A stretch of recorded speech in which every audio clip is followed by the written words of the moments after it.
or you're a regular guy. We have to be fearless. FrontlineTV.com. Dear brothers and sisters, let us go into the breach.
Hello again, everyone, and welcome back to the Frontline with Joe and Joe. Joe Pasillo, as always, joined by Joe Resinello.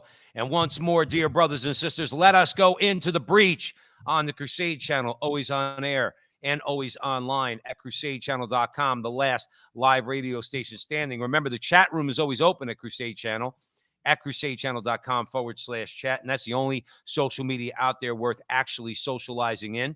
Please be sure to follow Joe and I on YouTube at the Frontline TV, and we have our website, the frontlinetv.com, the frontlinetv.com, and we have a lot of great things going on. And as you all know out there, Joe and I are also on the radio, Veritas Catholic Radio Network, 1350 AM in the New York metropolitan area, specifically Westchester, Connecticut, and Northern Long Island. So we're very grateful. We have an interview show Tuesdays and Thursdays at noon.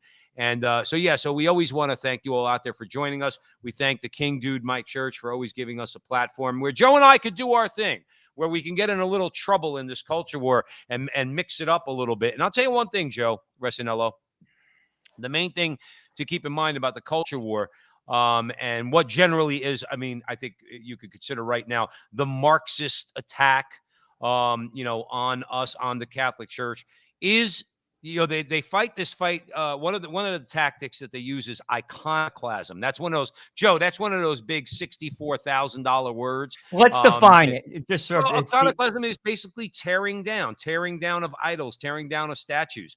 Correct. If you look at, let's say, the iconoclasm of the Greek of the Orthodox at the time of the schism, they rejected the idea of statues and icons in the Catholic Church. It was an iconoclastic movement.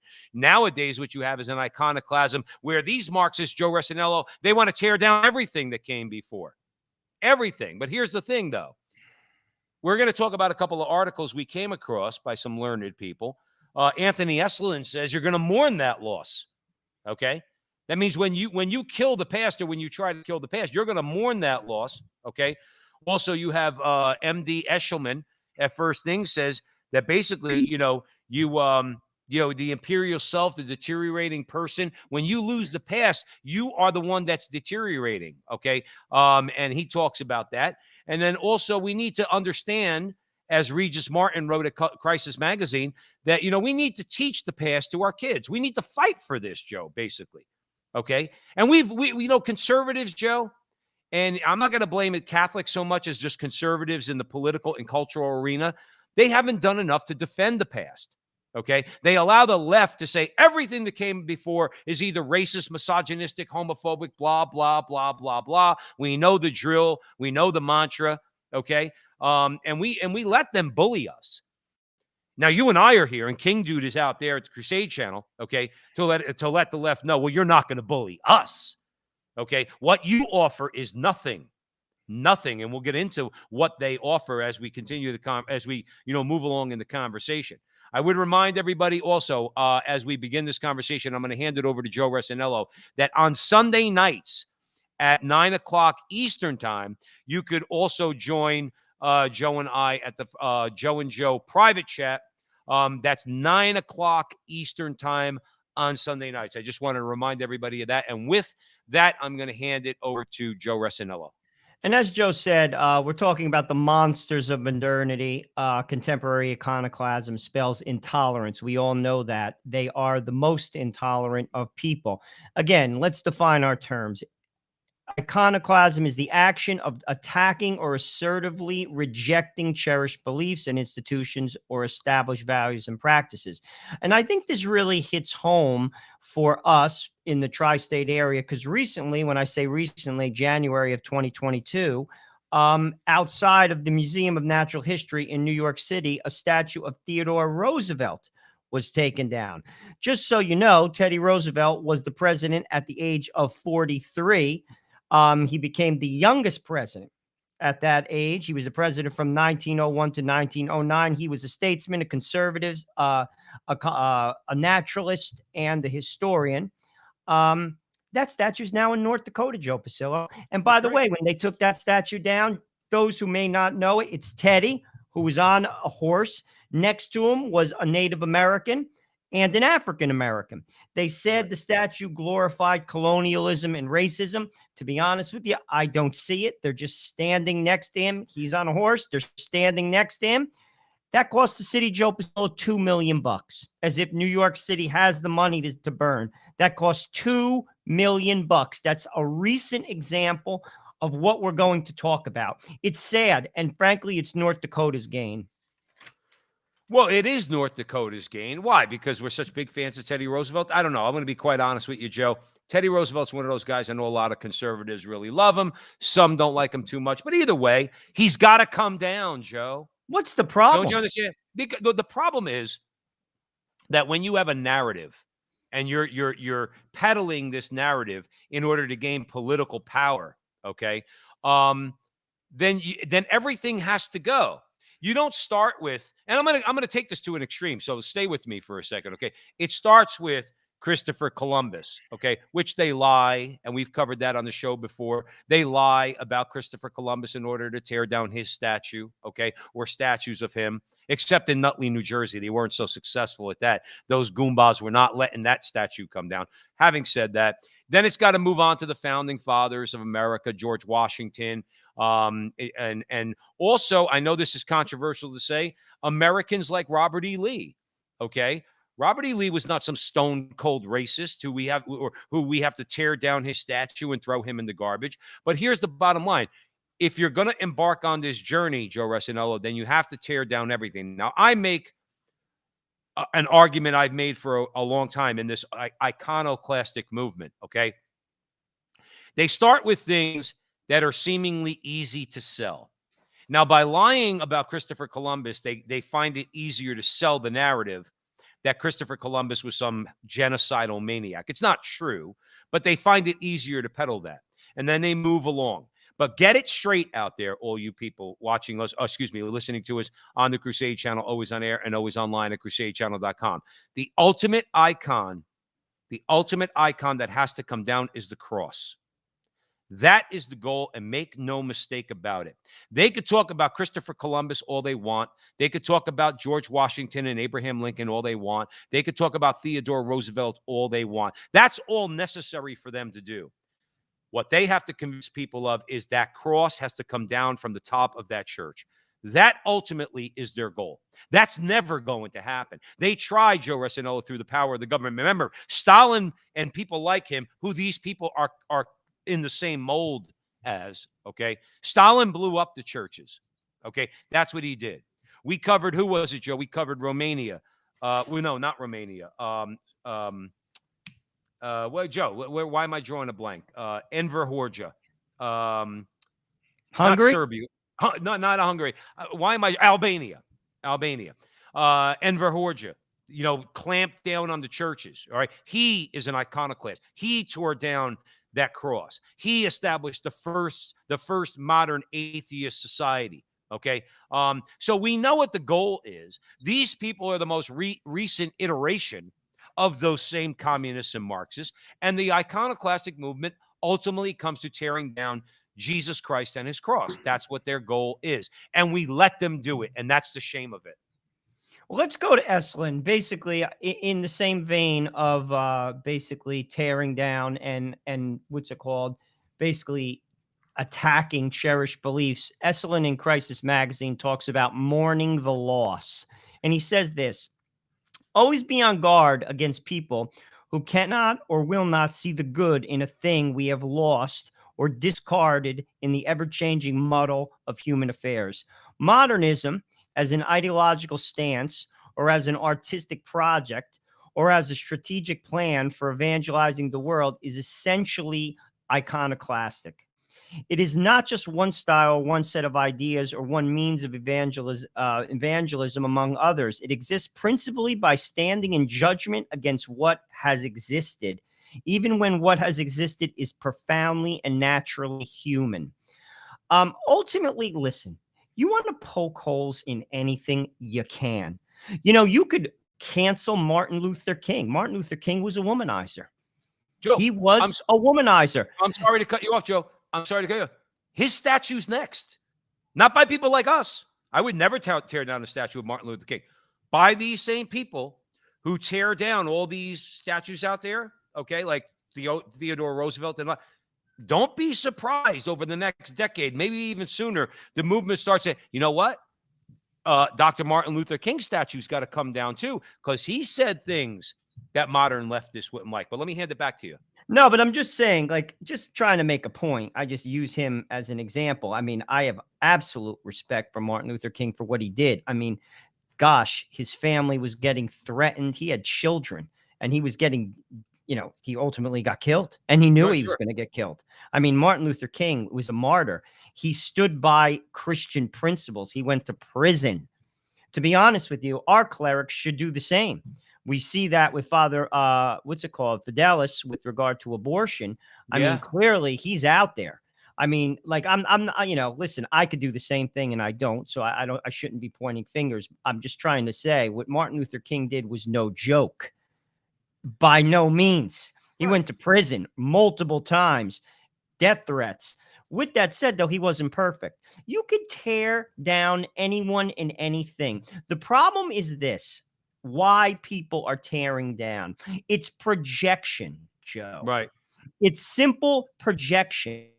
They have no place to put their own sins.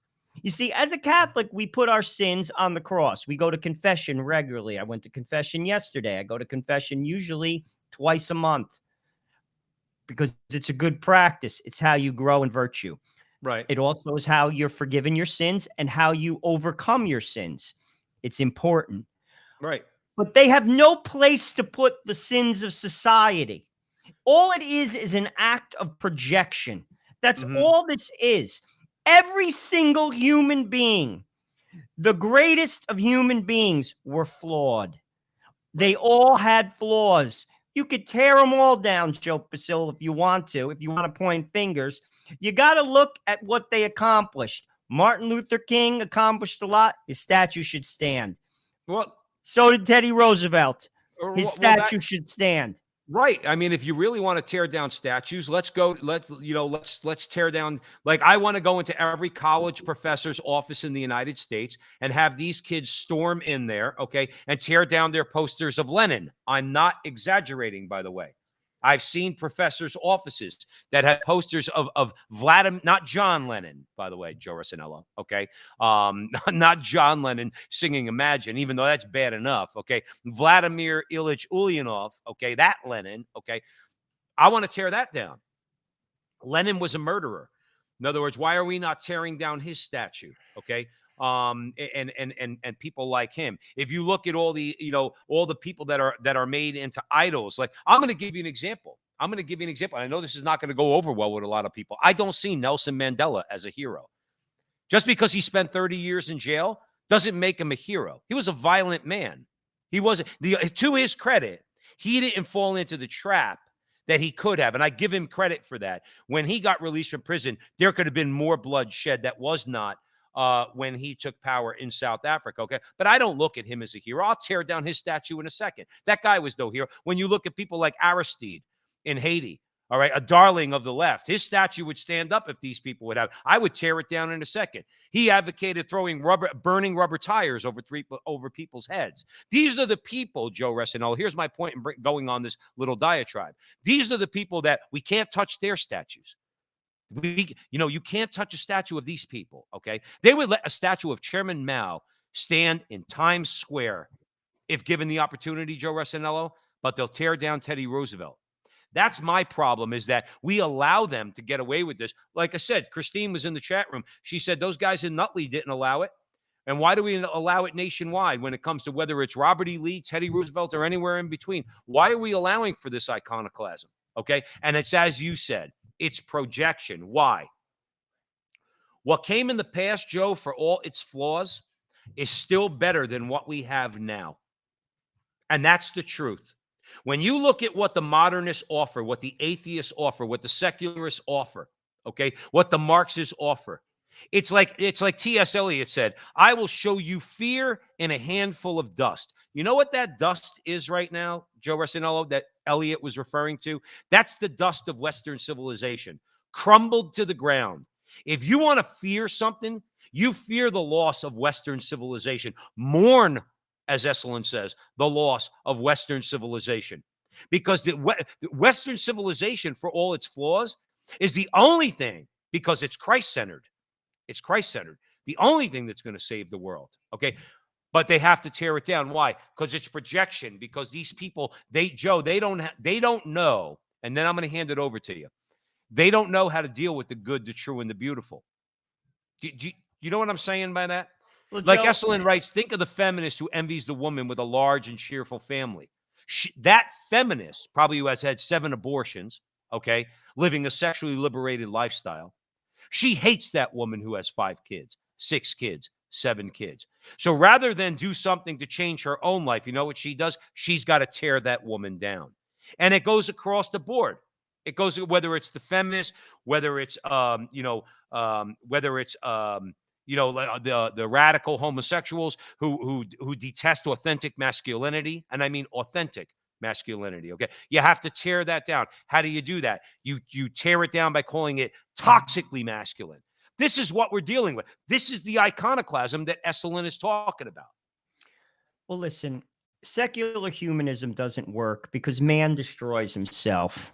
I mean, to be honest with you, before Christianity came into basically history, I mean, we were tribal.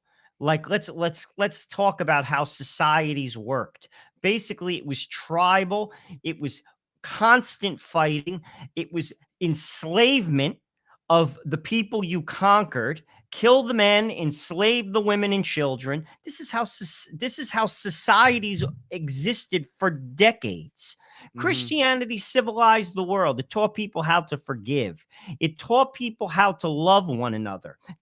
Do people do it perfectly? Oh, no. Absolutely. Me being the first one. I will tell you this, as my mother has said very eloquently, close the church down and you will hear the cries across the Atlantic Ocean. The church feeds 7 million people a day. I've seen it with my own eyes in the third world. But here's the thing. You can't remove the cross from the feeding of the 7 million people a day. You And can't. they want to do it. Well, of course, like I said, because you see, they want what they call a secular. I heard Richard Dawkins say one time, I believe he actually had the nerve to say, I'm a Christian atheist. So he seems to accept the values, let's say, espoused by Christianity, okay?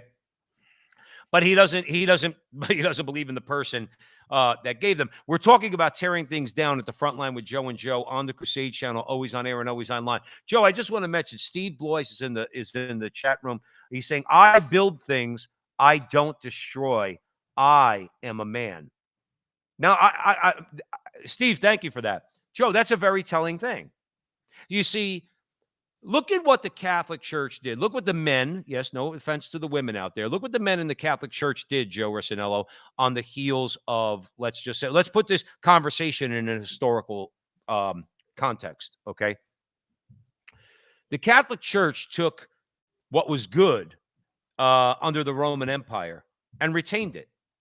They didn't tear the whole thing down. Okay. In fact, the Roman Empire really imploded. All right. But the fact is, but the church didn't tear down everything in the Roman Empire and then disregard everything.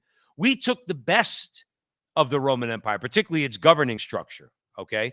Look at Greek philosophy. There's a lot of Protestants out there. We love them. There's a lot of Protestants out there that say, we don't need anything outside the Bible.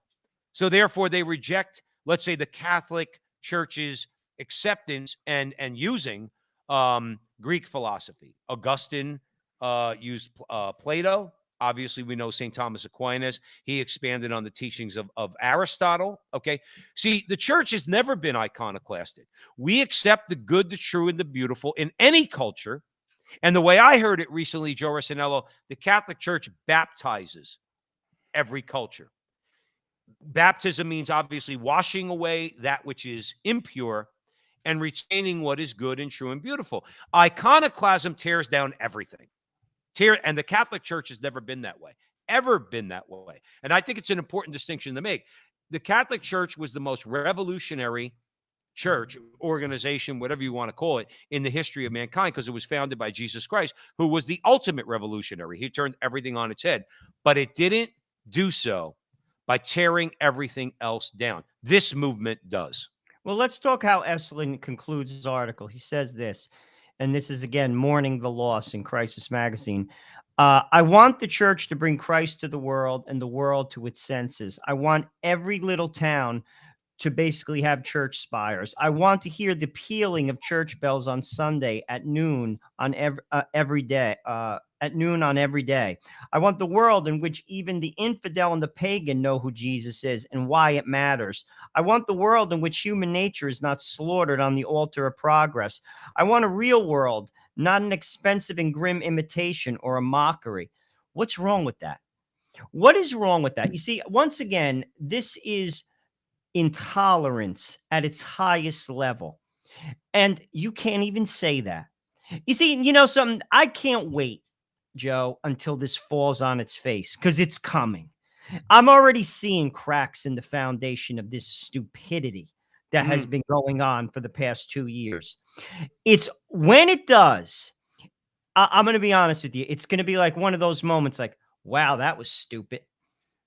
Wow, that they just fired Zucker at CNN. Like the cracks, it's coming. Like it's all beginning to unravel. And of course, Biden is helping that move along because, frankly, let's be honest, he's not doing the greatest of job, even from an objective perspective. You can't give it to him. I mean, well, Joe, you just said the wrong thing. You used the wrong word, objective. You can't be objective with Joe Biden. No. I mean, well, no one is. You wanted tribal. To, like, right. But he's helping this move along to its demise, because to its demise, Joe.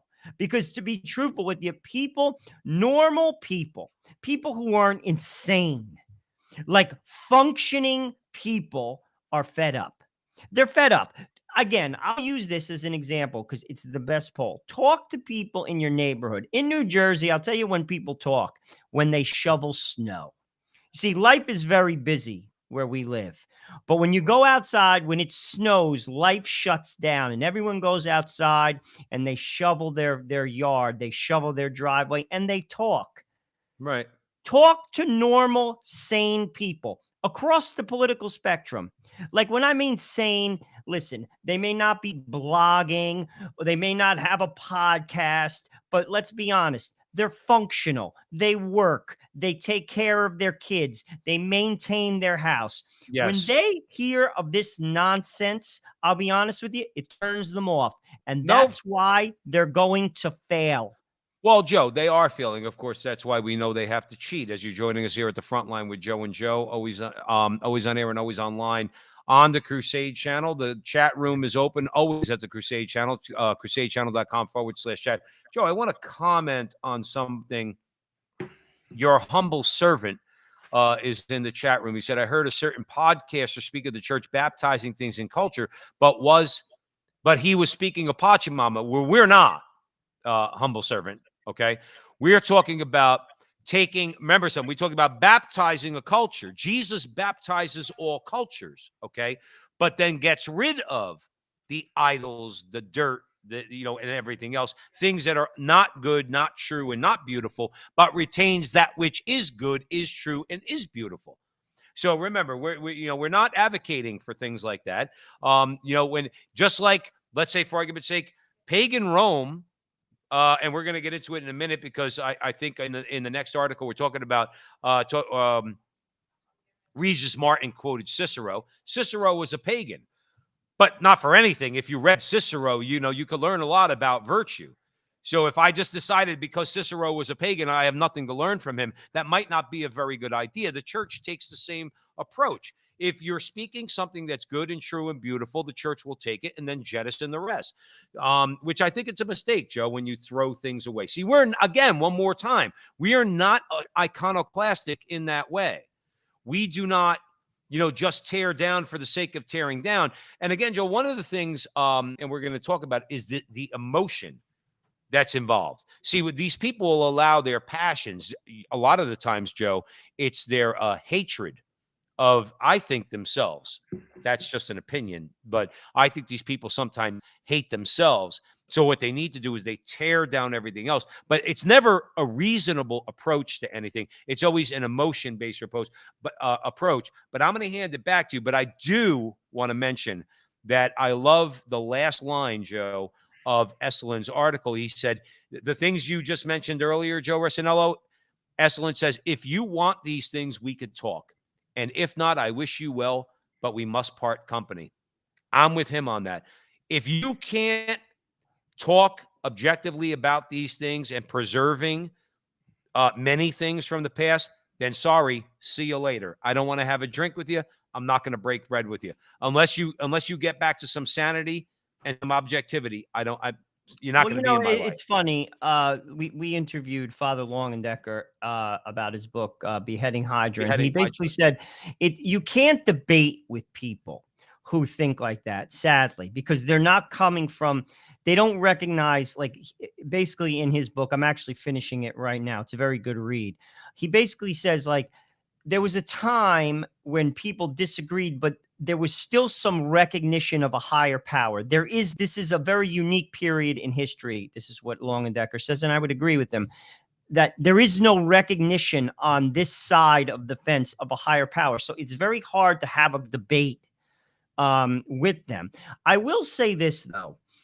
I read that piece, and while you can't debate with them, I think it's dangerous when you start segregating yourself from people. I really do. Because that's not what Christ did. Christ loved the sinner. Now, I'm not saying you got to participate in their behavior. I'm not saying you have to agree with them. But when you start like we're supposed to be in the world, not of the world. We're supposed to be salt and light. When you start saying, like, I'm not going to talk to you anymore, I want nothing to do with you anymore, I think that's dangerous. Joe, I want to clarify. I'm not suggesting that. And I don't think Esselin is suggesting that. But what I do think is this. But if you're not going to open your mind, you want me to have an open mind, I'll listen to you. Okay? I will. I will try to have an open mind. However, if you're not, and all you're going to do is sit there and attack. Christ didn't do that, Joe. Christ sat there. He listened to the sinners. He sat with the sinners. Joe, most importantly, he spoke to the sinners, and that many of whom listened to him. Okay. They took the Father's advice when God the Father said, "This is my beloved son." Listen to him. A lot of these people listen to him. Joe, we're talking about people who have grown a 10-foot thick wall between themselves and reality. Joe, if Christ himself came back right now, okay, they're not going to listen to him. Now, I will break bread with anybody. Who did we speak to? Kevin Wells recently, okay? He said, guys, he goes, in order to save a homosexual, I'll take a bullet for him. Because I'll take a bullet for him. You want to know something? In order to save any soul, okay? I'm not the bravest of God's creatures, okay? But I like to think that I would lay down my life for somebody's soul, okay? For the good of their soul, okay? I would do that. I pray that I would be able to do that, okay? My point being is that we are not talking, Joe, in this conversation, Okay. I don't think we're talking about people who have that open mind. They don't want you to sit down with them, Joe. They don't want accompaniment. They don't want to hear what you have to say. They certainly don't want to hear what Christ has to say. I'm going to hand it back to you. I heard somebody say recently, there's a group of people that go to the pride parades and they hand out water and snacks, okay, at the pride parade, okay? And the homosexual leadership of the parade tweeted, "Keep your water. What we want is acceptance." That means that they can't be talked to, Joe. They don't want to hear what you have to say or the church has to say or Christ himself has to say. And those people, I would say, then if you don't want to hear what we have to say, I'm not listening to you either.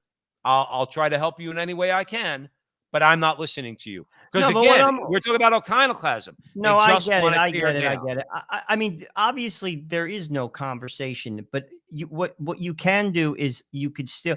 I have like a policy at work. I mean, I work in a very aggressive field, and there are all types of personalities. I work on Wall Street. I mean, there are some.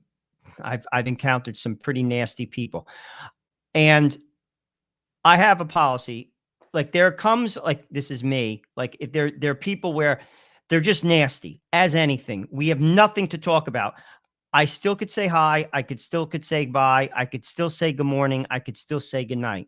It's basic decencies. Like when we go basic, we're not going to talk about First Things magazine. We're not going to talk politics. We're sure as heck not going to talk religion. I could still be polite. If I see them by the water cooler, I don't ignore them. I don't walk past them with a dour face. I say hello. Good morning. I know they hate me. I still say it. Joe, I got to comment on that. I'm sorry. I got to comment. You are, as always, exactly right. St. Paul said, and I'm paraphrasing because I'm not a Bible quoter. Once in a while, I get it right, Joe Rossino, but most of the time, I'm paraphrasing. St. Paul said, "Be kind to your enemies." And it's like lumping coals on But their that's head. not why I do it. I'm not saying I want to cause them pain. I'm not saying that. Please, let me finish because I wasn't suggesting that. I would say, even though I don't want to engage in some sort of a debate or a conversation with these same people, I want to say along the lines of what you're saying, I will still be kind, first of all, because Christ calls us to. And I always took the coals to mean it should make people burn in a certain way, not because I want to cause them pain. I didn't want to come across the wrong way, but maybe to wake them up a little bit. Our kindness, our love, that we would show to them, okay, would maybe wake them up a little bit. That's the way I take those coals that St. Paul is talking about. That I just wanted to clarify. No, but I think that's you important. and I don't want to cause anybody pain. No. But what I mean, all I'm saying is they're like, because I have friends like this and I have family members like this. There's certain subjects I have learned you can't talk about. Because it's useless. It's like talking a different language. They have no interest, like you said. They built up walls. What tears walls down is kindness, is love, is decency, and it can't be ignored. You see, it can't be ignored. It's like when Mother Teresa scolded Bill Clinton and Al Gore, scolded them. They couldn't say anything because you can't say anything to such a woman because her life example is just too strong. And that's what I'm saying. When Christians are not meant to be segregated, because this isn't our life. Listen, if Christ wanted to segregate himself, he wouldn't have came to the earth. He would have said, all of you are disgusting, and I'm not coming here. Every single last one of you are disgusting except my mother, and I'm not coming, but I am coming because I love you. You see, we have to be like that. We have to love the walls down. And, people could say, poke fun at me and say, oh, you're crazy. I got news for you. That's the only way that wall's coming down. You're not going to argue the wall down. You're not going to convince them of your logic, even if you have it. You're not going to sell them your truth, even if you have it. And that's why Christianity is victorious, is the exact reason why I'm saying it. It's victorious because it loves the wall down. Only way it works. It's the only way it's going to happen. I'm going to go ahead and agree with you, Joe. But remember, I mean, there comes a time, and you know this too. I mean, when you were talking, that's all I kept thinking about was Saint Stephen, and he was the first martyr. Okay, and I thought about Saint Stephen. He loved those who were about to crush Sure. his head with a rock. He did what Christ did. He called down forgiveness on those who were about to kill him. And it's an important lesson. I mean, I think it's an unfortunate situation that we're in, that we have to take many lessons from history, because sometimes, Joe, I don't know, when do we act like Saint Stephen? I'll give you I'm asking you this question. When do we act like Saint Stephen, or when are we called to act like the soldiers at Lepanto? I'm throwing that out to you. Well, I mean, Because obviously sometimes you I have think to. that line, I don't know sometimes. Well, listen, you have to defend innocence. I mean, I'm not going to let people come into my house and hurt my family. I'm not talking about that. But to confront evil is not to hide from it, it's to walk amongst it. You see, we're not here to be comfortable. Too many Christians and Catholics are trying to build, even if they're trying to build heaven on earth. I got news for you. That's never going to happen. Right. It's never within the church, outside of the church. There's always going to be sinners. There's always going to be problems. There's always a fly in the ointment. We're to walk amongst the society and be salt and light. That means taking lumps. You see, no one wants to take the lumps. John Hardin, I say the quote all the time. He's a servant of God, good Jesuit. John Hardin, read his stuff. No joke. He says, a Catholic is to know the truth, speak the truth, live the truth, and most importantly, suffer for it. That's what Christ did. You see, we're supposed to be leaven in the society. Amongst these people, work amongst them, walk amongst them, live with next to them. Now, obviously, you're not going to put your family in harm's way. Don't get me, misunderstand me. I know what you're saying. But what I'm saying is, this is what we're to do. How are they to know better? How are we to know better if Jesus didn't do what he did? We'd still be people, like you used to say, Joe, the Germans, like they still be chasing pigs in fields. Well, The Irish would be, that's E. Michael Jones. E. Michael but Jones said that. it's the truth. He The said if it Irish wasn't would for be the Catholic tribal. Church, he said if it wasn't for Saint Benedict, he goes, Michael Jones is Irish and German, but he was talking about the Germans. He said, my people would be chasing pigs through the forest. Now, he got into a really good, I'll tell you what, don't leave here now, by the way. But Michael Jones, see, I like Michael Jones for this reason. He pisses off everybody. and if you are on that path, okay, where you can maintain your Catholic faith and you practice it Catholic and you can piss off everybody equally, then it tells me that you're on the right path. You know, he had an argument with a couple of white supremacists. I don't know if they would call themselves that or whatever the case might be. He's always very respectful, no matter who he talks to. I don't care if he's talking to Jews, if he's talking to white supremacists, no matter who he's talking to. Yeah, that's one thing you could say about Mike Jones. He's got a lot to say. He's always very respectful. But he was telling these white supremacists, he was telling them, say, listen, when the Romans were writing laws, okay, my people, talking about Germans, my people were chasing pigs through the forest. There was no logos there. And these white guys got all bent out of shape. And I'm saying to myself, I love this guy. I love E. Michael Jones because he says it the way it is. But anyway, you're at the front line with Joe and Joe Pasillo and Joe Resinello. We're way in the breach, as we always are when we go on the Crusade channel, always on air and always online at crusadechannel.com, the last live radio station standing.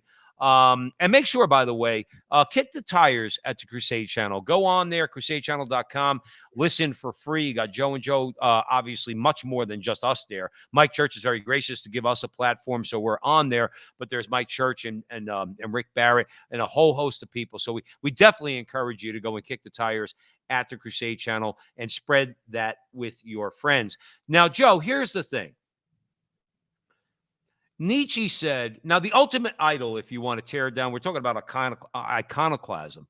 The ultimate thing that would need to be torn down if you're one of these people, is God himself. Okay. And Nietzsche had a lot to say about this. Nietzsche said, well, if we kill God, do we not then have to become God? Now that seems like now at least Nietzsche was honest enough to ask that question. You know, modern atheists reject God, but then they want to reject the notion that they would themselves become God. That's not true. I would tell Sam Harris right to his face. If you reject God, then you become your own God. So you there are creating your own idols. So don't exclude yourself from that. But M.D. Eshelman has something to say about that, about the imperial self, Joe. I am the God of myself. Okay. So I'd love for you to introduce that to our Yeah, audience. basically in this article, he talks about Quentin Anderson, who wrote a book, The Imperial Self, an essay in American literacy and cultural history. And I like this, what he says. He says, in it, Anderson showed that apparently more benign forms of liberalism are rooted in and nourished by the same radical assault on traditional rationality and norms of character, personality, identity, privacy, and moral conduct.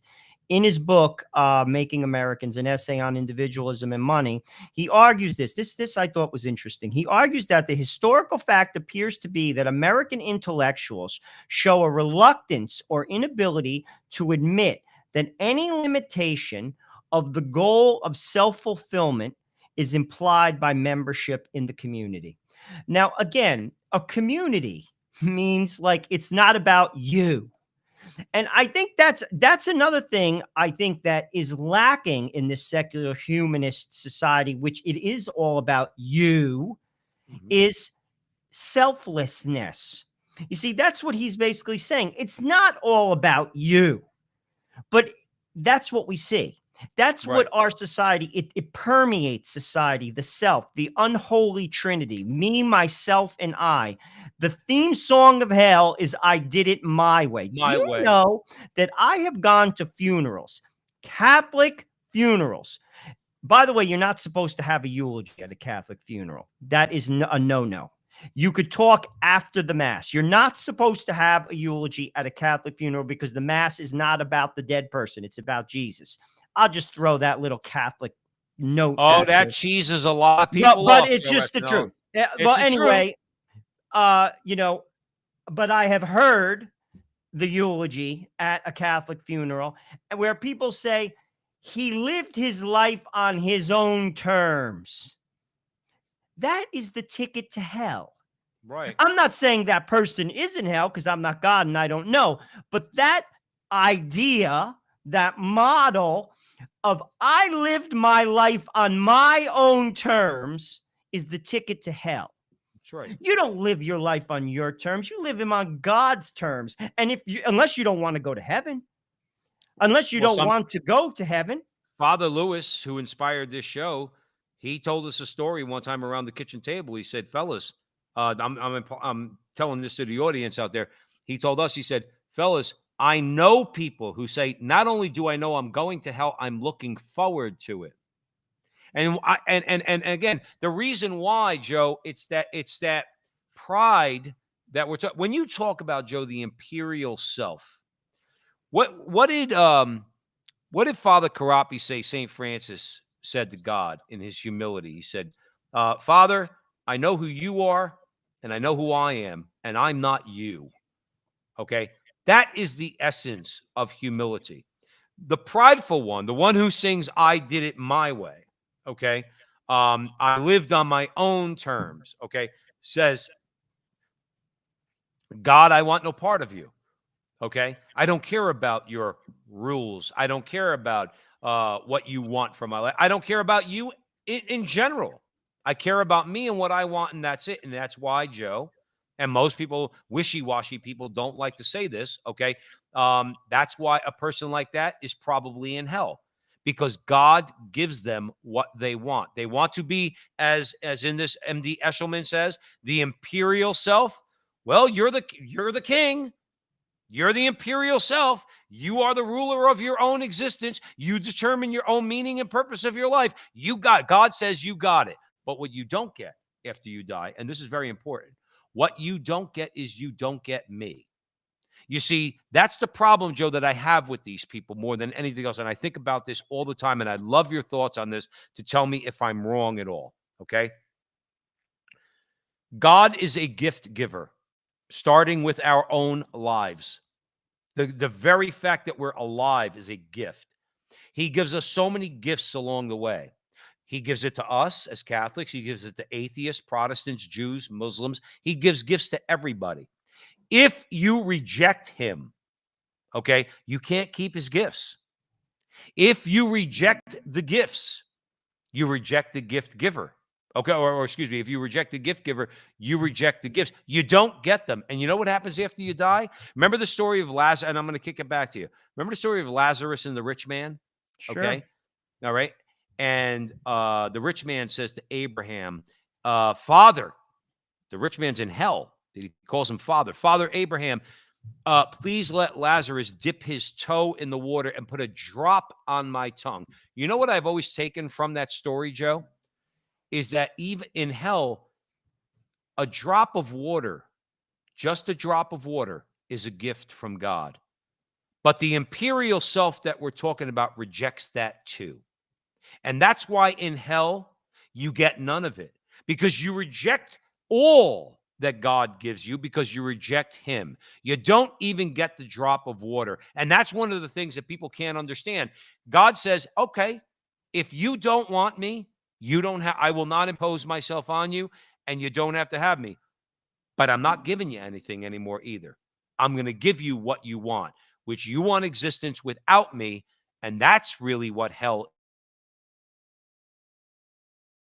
is. It's existence. What say you? Well, Joe, the path to heaven is heaven. You see, what people have to get through their head is God doesn't take anything from you. He only gives to you. And we're all wired to live with God. And when something breaks, when we choose to veer, something in us snaps. Something isn't right. And frankly, it shows. Joe, I could ride in an elevator with someone. I don't even know them. And just by the way that they talk, the tone in their voice, I could see where they stand with God sometimes. Like people who are close to God, there's a joy to them. Their eyes shine. I'm telling you, like there's something there. It's tangible. And when it's not there, it's tangible too. The path to hell is hell. The path to hell is hell. We're not meant to live apart from God here on earth. Right. And when you do, I got news for you. It shows. And here's another thing. All the nice stuff you put on social media trying to paint your life to be so perfect, you're not fooling anyone. You're not fooling anyone. This is, to be honest with you, God is reality. And it shows. And people, to be honest with you, just simply don't want to bend their knee. Why? Because it's pride. I will not serve. The sin from the garden. This is the tree of the knowledge of good and evil. You could do anything. Don't take from it. I'm taking from that too. At your own detriment. Right. Christ says it very clearly in scripture. If you don't eat my flesh and drink my blood, you have no life within you. And it shows. Don't think it doesn't. It shows. You're not fooling anyone. Right. I could, like I said, I'll refer to the elevator. I could go from the first floor to the 21st floor in my building, and I could see it, and I don't even know you. And this is the sadness of the choices of humanity. Why don't you want to be happy? Truly happy. Sad. And here's the thing. Apart from God, there is no happiness in heaven or on earth. And by the way, it shows. Right. And that's what people need to get through their head. Like we say, why can't you just be happy for people? I've had people that tell me that to my face. I say, well, then how? But then the question is, how do you define happiness? How do you define happiness? I heard it said, I happen to agree with it, is that pleasures in the body, Happiness is in the head. Joy is in the heart. What should I be most concerned with? I think I should be most concerned with what's in my heart. I want to be joyful. Okay. There's a joy in being alive. When you live, take one of the lies, Joe, that the modern world sells. Okay, about sexual liberation. Okay, that might be pleasure. Okay, and it is. It's pleasure of the body. In the mind, it's not happiness, and in the heart, it's not joy, because neither of those things are fulfilled with sexual liberation. You're not happy in your mind, okay, because you wonder why these occurrences are fleeting. There's always one after the other, and there certainly is no joy there. But here's the thing: you have people in this world that promote that as being something that's good and true and beautiful. In the meantime, all it is, and no, there's no denying it. Okay, it is pleasurable, but it doesn't bear fruit. It doesn't lead to further happiness or joy. It's just short-term pleasure. But that's what's sold. And it was the same thing that was sold, as you mentioned, in the garden. It's what's sold as, don't you want to do that? Isn't your impulse to do that? Al Pacino had a great line in the movie The Devil's Advocate. He said, I have nurtured every impulse that man has had from the beginning. I'm a fan of man, he says. Right. You've nurtured every impulse from the time that you caused the fall. Okay. So the impulse is always away from God because it's always to the world, where Christ comes in and crashes into history and says, no, it's about God. In other words, where he proclaims the kingdom. Repent, for the kingdom of God is at hand.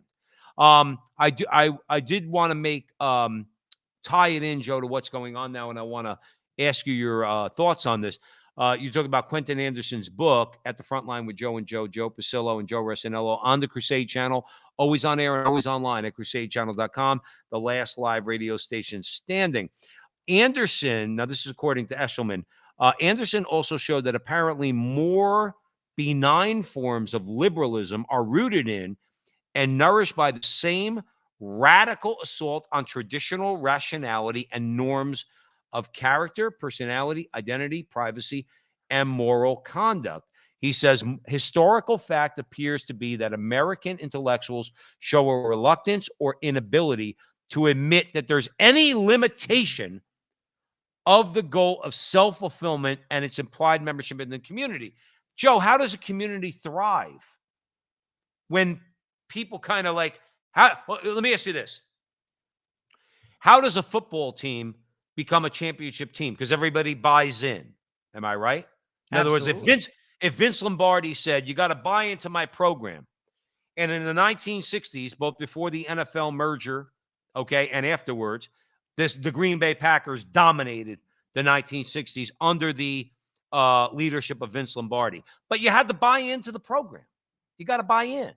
But Joe, I want you to comment on this. When you buy in the case of, let's say, the good, the true, and the beautiful, as contained in the Catholic Church, that means you have to leave something behind. The self. That means you have to drop something if you're buying in. Talk about that, Joe. Well, I mean, as what's the old saying? There's no I in team. I mean, like you have to leave the self at the door. Any functioning family, I'm not saying perfect, I'm saying functioning family. A mother and a father don't act in a selfish manner. I'm not saying perfectly. I'm saying a functioning family. If two adults in the house are being selfish, the family falls apart and they're in the divorce court.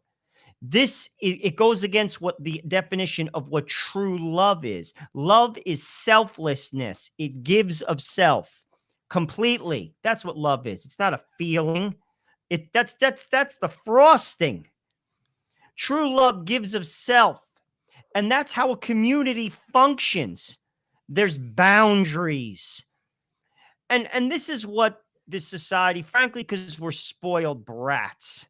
This generation, including my own, we didn't have to sacrifice a damn thing. We didn't get drafted. We didn't go to war. We got to go to college. We got everything we wanted. And with it, frankly, we're like the United States right now. And what I equate it to, we're like a 1970, we're fat Elvis. We're 71 Elvis wearing a jumpsuit and like big sunglasses, going to see Richard Nixon and pretending like he has a sheriff's badge because he's on 700 pills. That's America. We're just fat Elvis eating friggin' peanut butter and banana sandwiches. Like, we got to get lean again. And frankly, we're going to get lean again because it's going to get tough. See, Joe, if people would sacrifice, it would be a self-imposed, how would you call it? Getting lean. Okay. But it would be self-imposed. You say, we're going to strip down some things, get rid of some things. Keep our kids away from certain things, keep ourselves away from certain things, parents, mothers, fathers, and everything. But you're right. Let me tell you something. You're going to get lean. You're better off doing it on your own than when they make you lean. And when they come in to make you lean, you're gonna have to worry about where you're getting your next bottle of water from. Well, that's exactly right. Or your next chicken sandwich from. Okay. When they come in, you're better off doing it first yourself.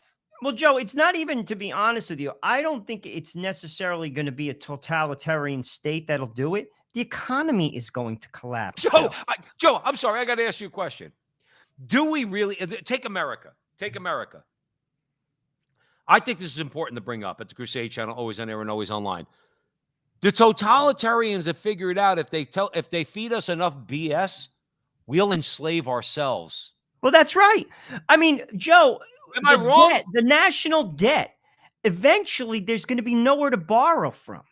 Like, Russia collapsed because of its economic state. Like, eventually we're going to collapse. There's going to be a mortgage crisis, and we borrowed money to get out of it. There's going to be nowhere to borrow it from. Joe, but what I'm talking about, and I agree with you, and that's all pertinent. But what I'm saying is that I'm talking about through the culture war. We've let them control us.